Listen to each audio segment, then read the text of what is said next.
This is another episode of Standup Comedy, your host and MC, celebrating 40-plus years on the fringe of show business.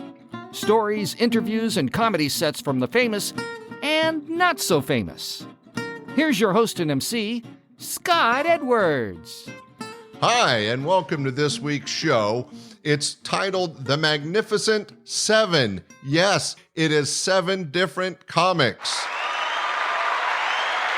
Calm down. I'm going to make it work. It's not going to be an overly long show.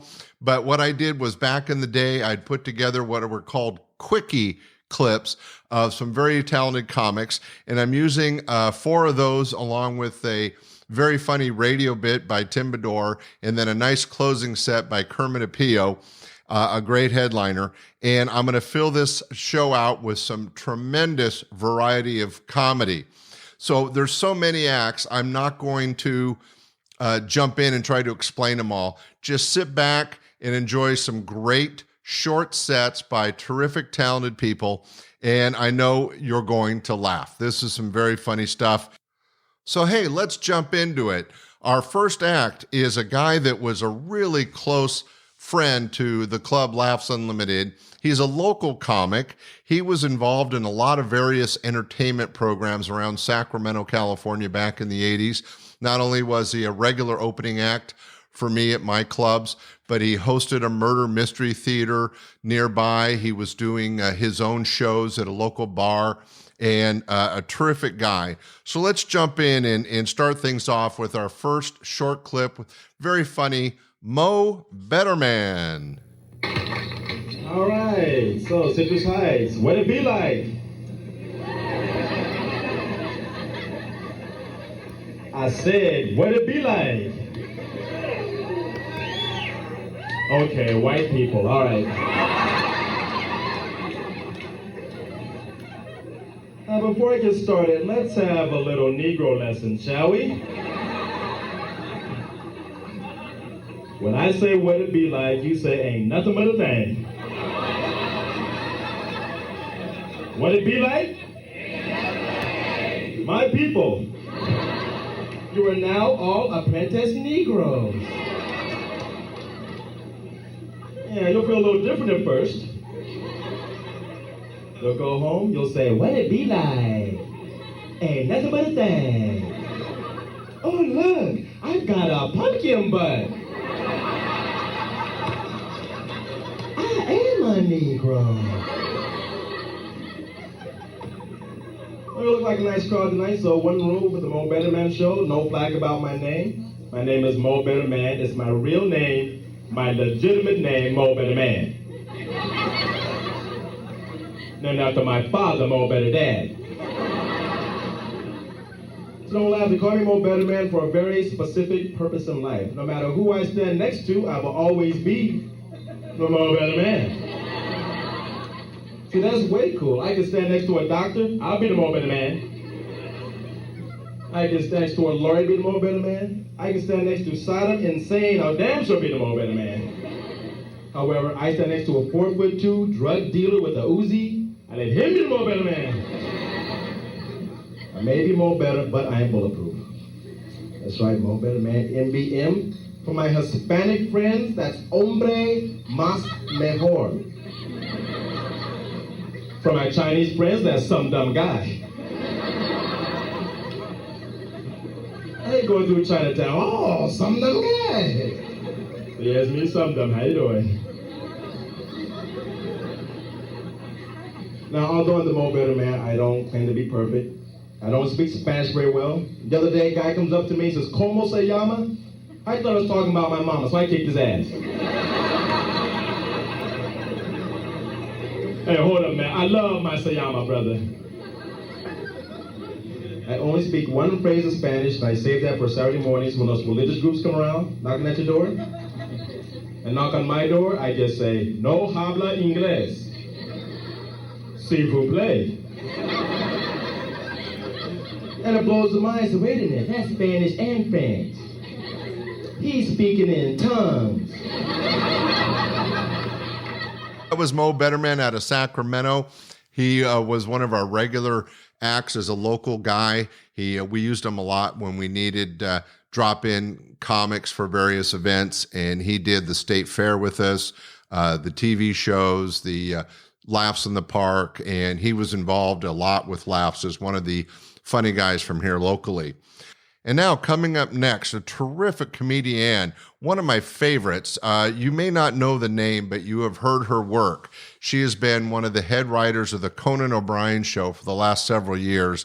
And back in the day, she was just a really fun and tough stand-up comedian. Let's hear a little bit of comedy from Laurie Kilmartin.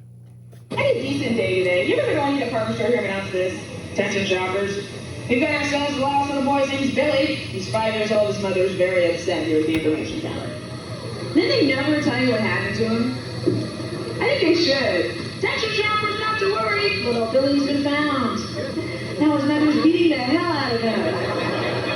It's happening in aisle 6. You're going to lunch to a really exclusive boutique. You're dressed really sloppy. So the salesperson thinks you're a shoplifter. You know, and they start following you around the store. Hi, can I help you? No, I'm just looking. Okay. Well, if you need anything, I'll be right up your ass.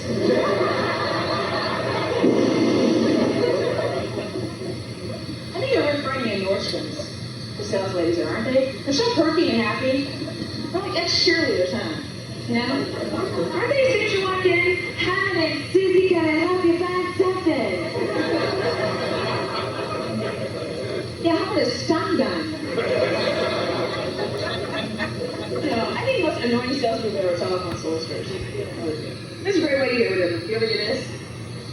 Hi, this is Bob calling from Timeline Books. Just interrupt him. Hi, this is Laurie answering the phone from my house. How are you today, Bob?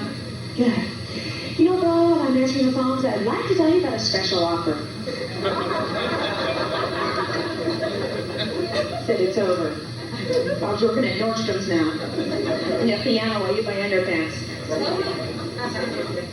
I hate call waiting. I think that's like the most obnoxious service. Oh, do you think your conversation's going fine and all of a sudden? Oh, someone's on the other line, can you hold? Yeah, you know what they really mean is somebody better than you might be calling me. I have to check. So I don't want to take the call, huh? I have to go. It's Bob from Timeline Books. This is for you.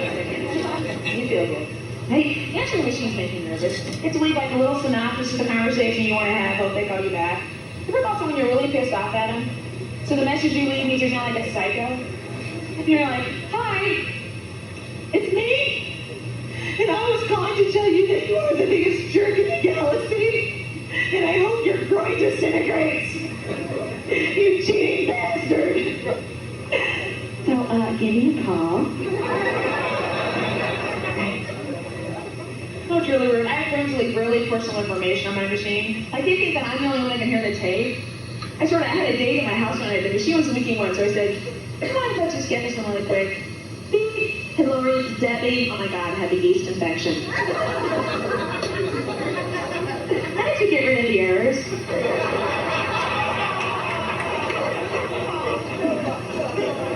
It's a prank call.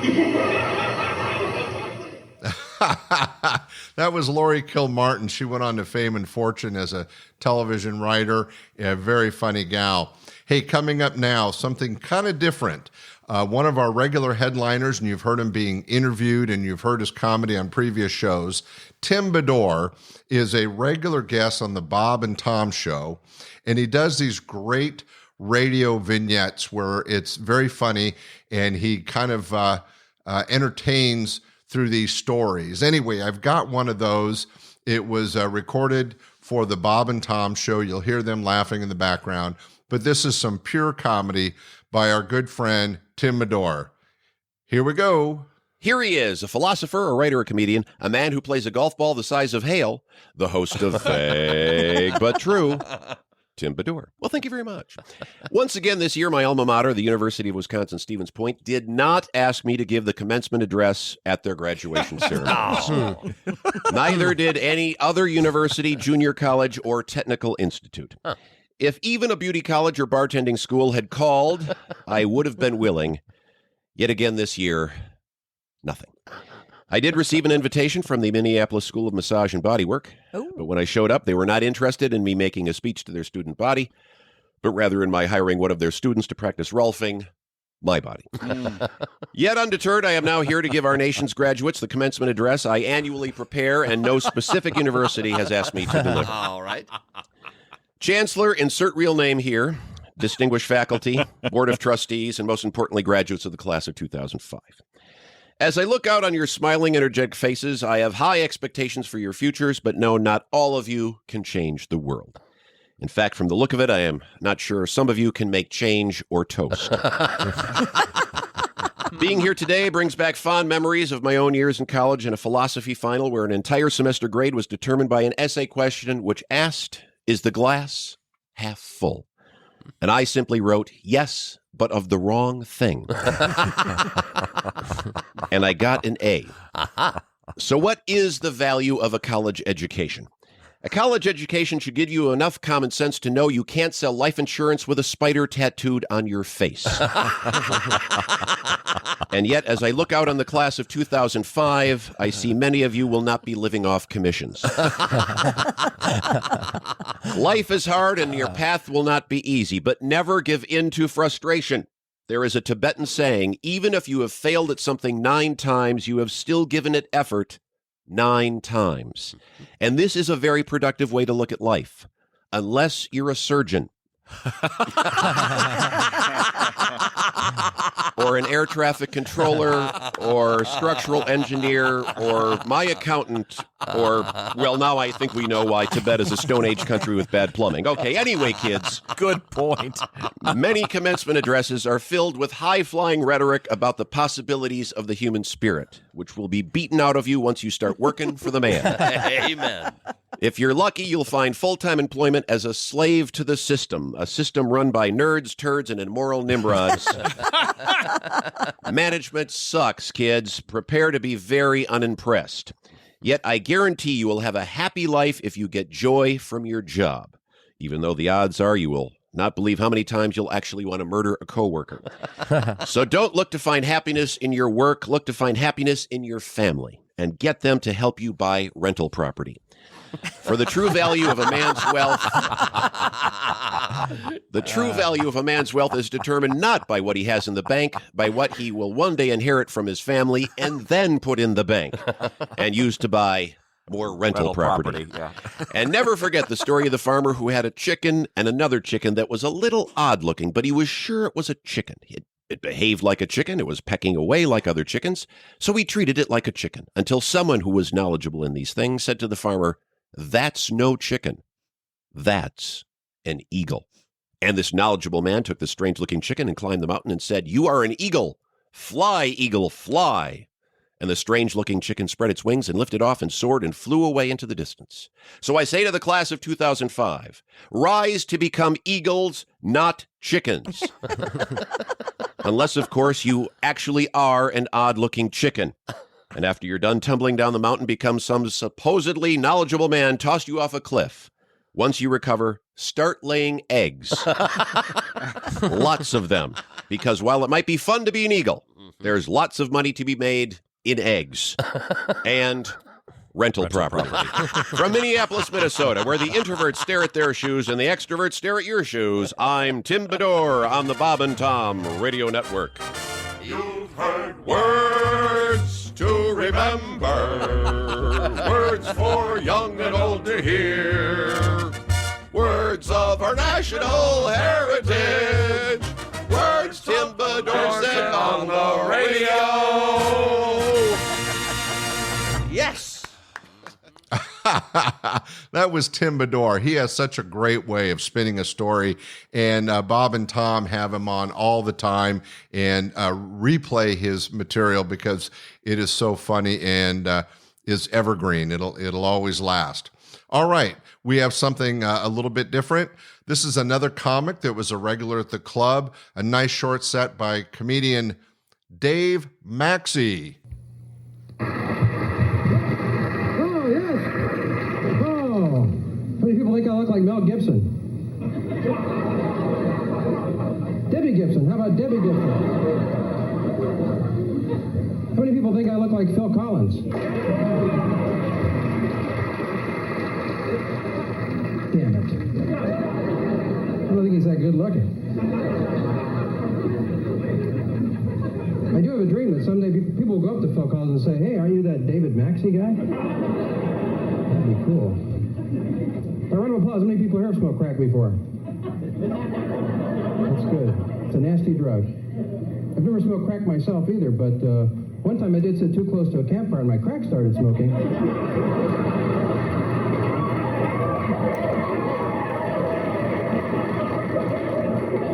Guess that's not exactly the same thing. I didn't even get the munchies after that. Pretty much everybody lost their appetite at that campsite. Kept the mosquitoes away, though.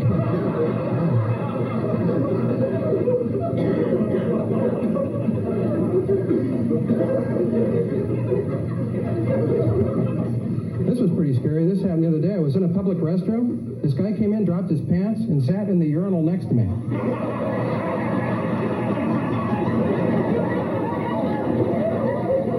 How am I supposed to avoid eye contact with this guy?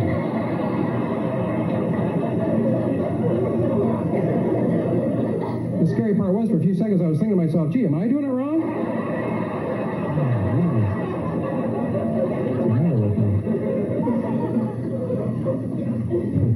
I had a pretty scary childhood, too, because my dad used to play really cruel practical jokes to me when I was a kid. To give you an example of how cruel he was, the first Christmas I remember, must have been like 4 years old.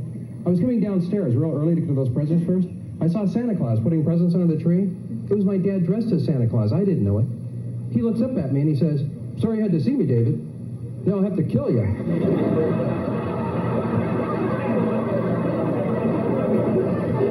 I'm still afraid of Santa Claus.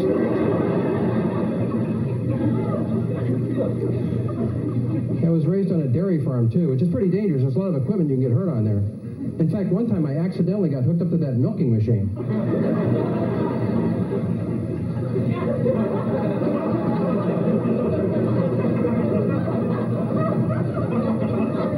Okay, so it wasn't an accident.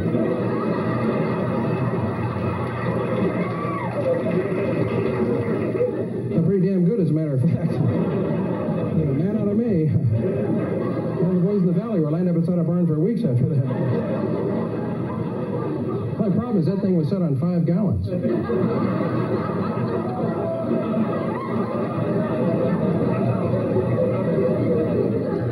I was in bed for a week.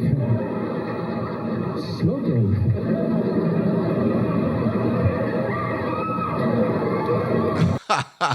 That was Dave Maxy live on stage. He worked our club several times back in the 80s, and not sure what he's doing now, but it was great working with him back then. Coming up next, a terrific short set from one of our regular headliners. You've heard him before on the show as an interview and also as material. Sit back and enjoy some comedy by Bob Dubac. Need to forewarn you folks that I'm trying to learn how to say what I feel, which means if you invite me over to your house and say, Bob, make yourself feel at home, I have to go, all right, get out.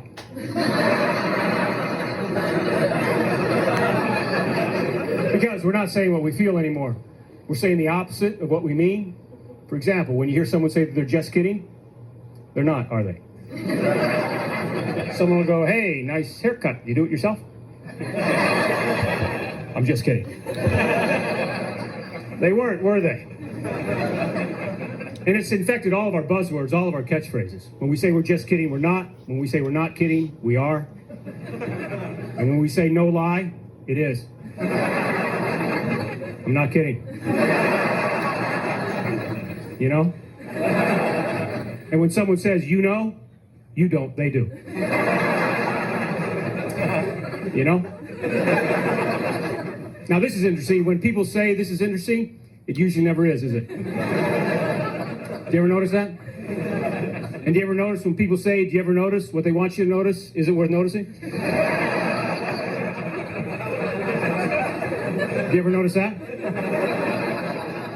Isn't that interesting? When people preface what they say with, this may sound stupid. There's no May about it. It's going to be stupid. It's going to be stupid in May and the other 9 months. I'm just kidding. Now, when people say, hey, I'm just saying, after they said something, that means what they were saying wasn't worth saying because they had to remind you that they said it. When people say that's a fact, the truth is they have no idea. And anytime anybody says, don't worry, we'll figure it out, worry, because you're going to have to figure it out all by yourself.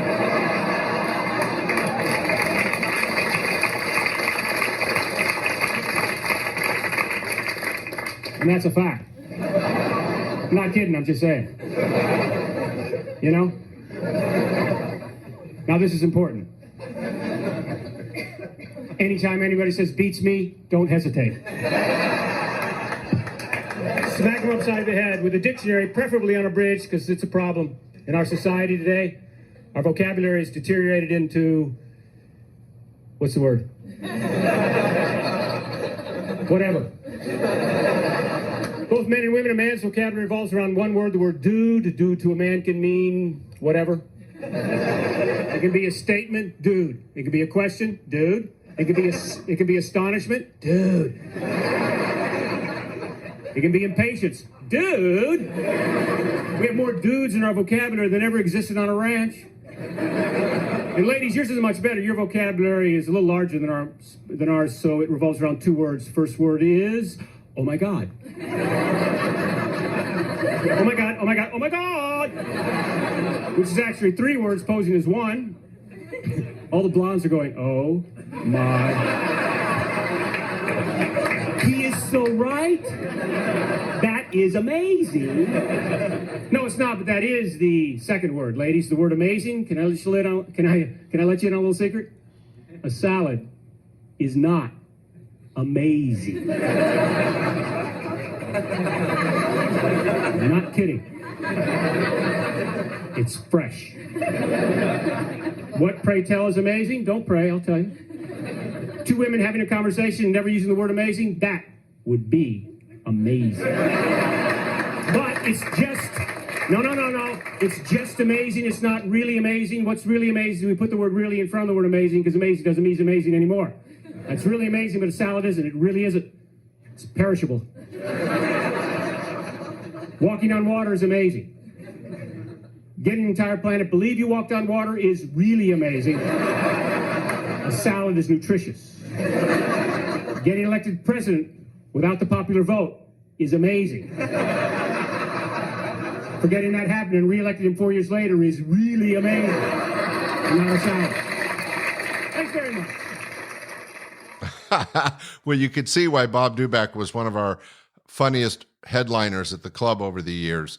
Hey, ladies and gentlemen, we're still going on the Magnificent Seven comedy show. We've gone through 5 of the acts, and it's just been so much fun. They're all so different and funny.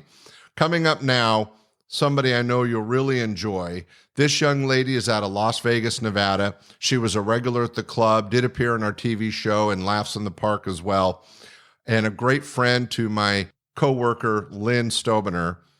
Let's hear some comedy from the very funny Carla Ray. Thank you very much. Got all dressed up. You guys like the outfit? Very nice. Thank you. The guy backstage doing my makeup was like, oh, Giorgio, Beverly Hills? I said, no, Fredericks of Omaha. Thank you. Oh, please excuse me. I'm very tired today. Just kind of bear with me. I was up last night working on my new VCR, trying to program this thing. I am totally inept. Thank you very much. I bought it a little while ago. I don't know, about 4 years ago, I guess. And I cannot program this thing. I've spent $400. I now have a clock. Yeah. It's like, it's always the same time, 12. Really goofing up my diet, too. Midnight snack. Oh, midnight snack.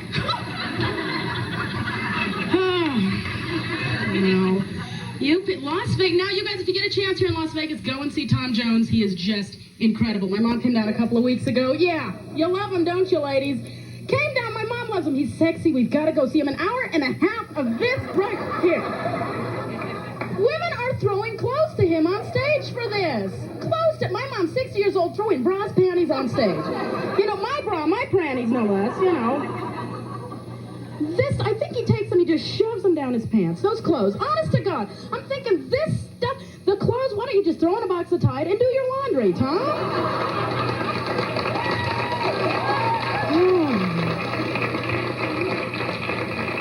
It's an odd place.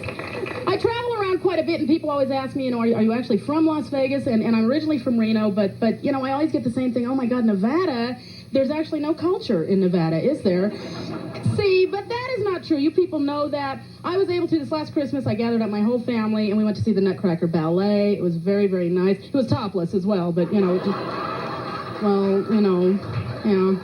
Charo and Piazzadora on ice. Very, very nice, really.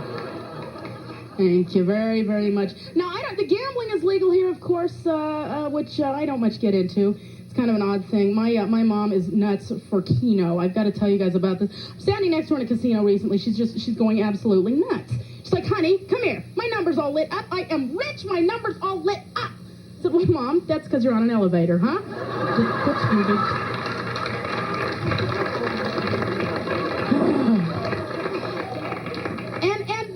I was born and raised here, but it blows me away. Prostitution is legal in Nevada, and I've got to say it. I think that being a prostitute would be a fantastic job to have. No, you think about it.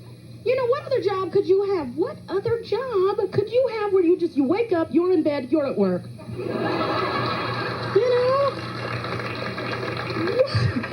What do these women do for fun? Do you ever think about this? What do they do on their nights off, ladies, guys?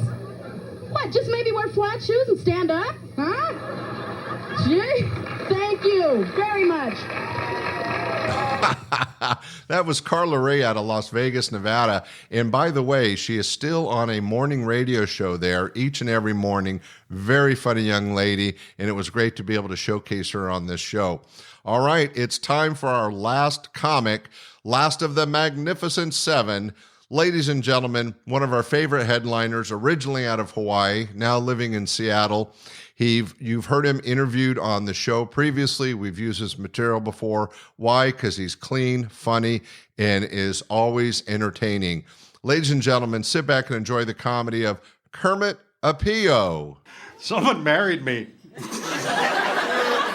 I know. I'm glad I'm not single. Insecure and broke is one thing. Insecure, broke, and single, that is the frosting on the hell cake. I did this one time. I was in the bank, I'm doing the transaction, and I asked the teller out. Then I realized I just asked someone out who's looking at a computer view of my financial situation.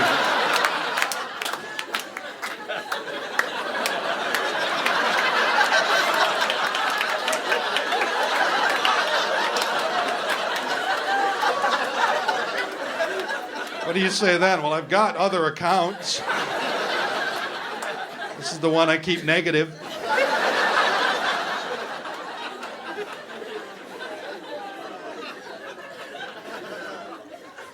My wife is great. My wife is from Texas. I married a Texan. And I didn't really propose to her. I just told her I'm from Hawaii and I sure would love to stay in this country.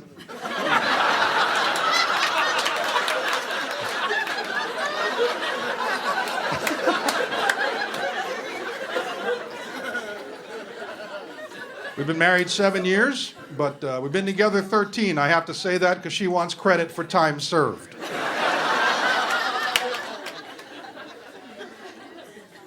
We've been together a long time. You know how I know? I haven't owned a bar of soap in 10 years.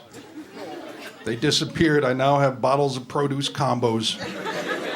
Cucumber and melon and raspberry and lime and jasmine orange and lemon chive. I didn't realize Jamba Juice sold soap. I leave the house smelling like an otter pop and a spodie. Hanging out with my buddies. Somebody burning potpourri? No, I'm sweating and I apologize. That's me. Dude, you need to exfoliate. Look at your pores. You need like an apricot scrub. Something. I'm not a health nut. I'm just too lazy to get a habit. You got to find a dealer. Well, I'll start tomorrow. I admire addicts. They get it done. Smokers, very impressive. Smokers have stick-to-itiveness like I will never know. I love the smokers. Hey, make a law. Force them outside. They don't care. Negative 30 degrees, they're out there. This sucks. They're holding hands, singing Kumbaya. That's a family out there. They bond. Excuse me, total stranger, person I don't know. May I get a cigarette from you? And every time, well, sure, total stranger that I don't know, because someday I'll need that back. And then they hug. It's awesome. I can't go up to another non-smoker. Hey, can I have some of your pudding? Come on, it's been a rough day. I'd love some pudding, you know. Tapioca, that's my brand, dude.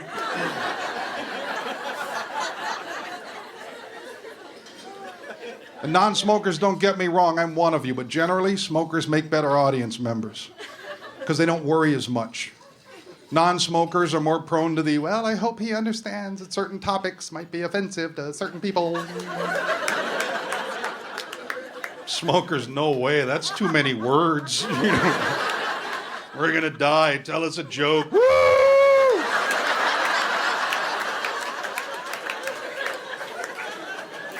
You are not offending a smoker.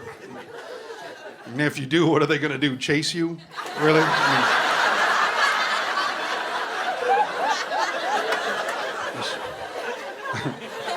Am I kidding? I eat Spam, they'll catch up eventually. You know? When it's smoker versus Spam eater, it's a tie.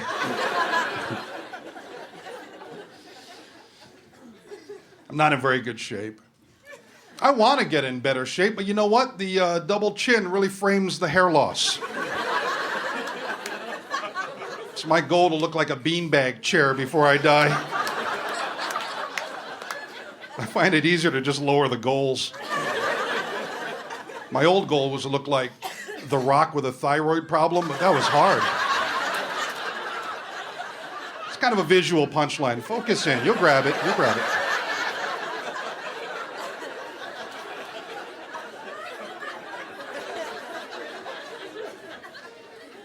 You get these signs you're gaining weight, they're very annoying. I put my cell phone in my back pocket. My ass made 3 calls. And not sitting down, walking. That's and not speed dial either. When did this happen? You do what you can. I joined a health club. It's $30 a month, which breaks down to about $30 a workout.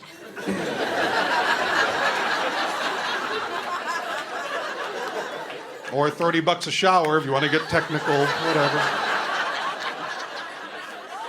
It's 4 blocks from my house. I drive. How sad is that?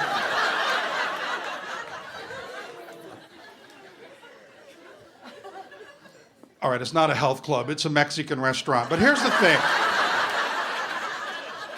After a large burrito and hot salsa, I'm tired and sweaty when I leave. Isn't that the goal, everybody?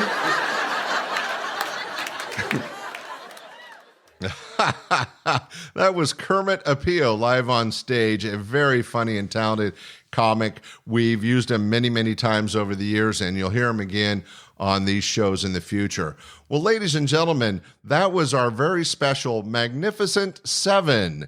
We hope you enjoyed this great variety of entertainment brought to you, all capsulated in one show.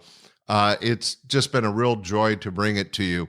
If I sound excited, it's because I am. I really love stand-up comedy, and I have a great relationship with all these various entertainers, and it's just such a pleasure and an honor to be able to share it with you, my podcast audience. Hey, I hope you're having a good time. If you are, please tell your friends, share the podcast. As I say every show, be sure to rate it and review it. That helps build us up with Apple and Spotify and some of the other directories.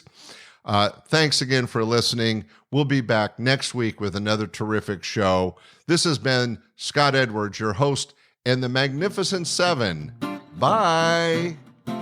We hope you enjoyed this episode of Stand-Up Comedy, your host and MC. For information on the show, merchandise, and our sponsors, or to send comments to Scott, visit our website at www.standupyourhostandmc.com. Look for more episodes soon and enjoy the world of stand-up comedy. Visit a comedy showroom near you.